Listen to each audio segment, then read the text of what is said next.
Govorili bomo o rešitvah za boljšo koncentracijo, kamor med drugimi spadajo meditacija, hidracija in matematična operacija. Številne raziskave so pokazale, da lahko z različnimi miselnimi igrami naše možgane ohranjamo zdrave in s tem poskrbimo za boljšo koncentracijo. Včasih zadošča že matematična domača naloga. Za popestritev pa si lahko privoščite puzle, rebuse, uganke ali pa moje najljubše križanke s številkami in kul azijskimi imeni. Nuri kabe, futošiki, kalku toku. Pomaga pa tudi telovadba.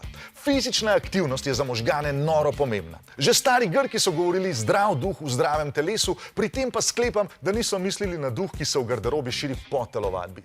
Kakršnokoli gibanje, pri katerem se spotimo, požene kri po telesu, kar pomeni, da naši možgani dobijo več hranljivih snovi in lahko bolje delajo. Sam ne pa pretiravati, ker če boš cel dan telovadil, se zvečer ne boš mogel skoncentrirati, ker boš preveč utrujen. Vsak dan potrebujemo tudi dovolj kvalitetnega in neprekinjenega spanca. Med spanjem počivajo tudi naši možgani. Hkrati pa procesirajo informacije, ki smo jih dobili čez dan. V najstniških letih bi vsak dan potrebovali med 8 in 10 ur spanja. Odrasli manj, upokojenci pa itak nimajo časa za spanje. Ampak to ni edini počitek, ki ga potrebujemo. Vzemite si pauzo tudi med delom. Če se predolgo učite in ne veste, kaj berete, potem vaši možgani potrebujejo par minut oddiha.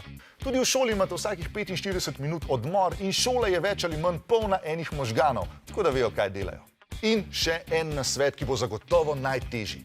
Ugasnite telefone. Ne zdaj, takrat, ko nekaj delate. Dajte ga stran od sebe. Najlažji način, da nekaj naredite do konca, je, da vas nihče ne moti medtem, ko to delate. Vsa obvestila vas bodo počakala in redko kdaj je na kakšnem družabnem omrežju nekaj toliko novega, da bi morali iti to nujno pogledati. Mimogrede, zdaj takoj se naročite na YouTube kanal Osvežilna fronta, pa kliknite na tisti zvonček, da boste dobili obvestila.